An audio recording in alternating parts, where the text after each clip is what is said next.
அவர் 6 8 வந்தது. அப்படி இருந்தால் கூட அவர் இவரை பயன்படுத்தினார், வெற்றி மேலே வெற்றி பெற்றார். தனுசு ராசிக்கு அப்படி ஒரு பவர் உண்டு.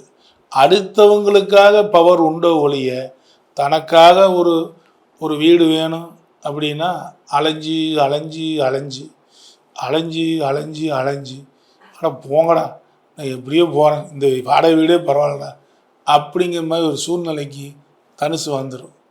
அதே மாதிரி ஒரு உணவு விஷயத்தில் நல்லா போயிட்டுருக்கேன், திடீர்னு சக்கரை நோய் வந்துடும், அல்லது திடீர்னு ஃபிட்ஸ் நோய் வந்துடும்.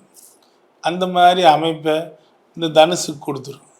அது மட்டுமல்ல நண்பர்களே, இங்கே 6ஆம் இடமே 11ஆம் இடமா சுக்கிரன் வர்றதுனால கடன் வாங்கினா ஏதாவது தேவையற்ற கடன்கள் வந்துடும். அதே மாதிரி வேலையில் எப்போ பாரு ஒரு நிம்மதி இல்லாத தன்மை. ஆனால் இந்த தனுசு ராசிக்காரர்களுக்கு நம்பர் 1 இருக்கிறது என்னென்னா தொழிலில் கட்டாயம் இவங்க ஜெயிப்பாங்க.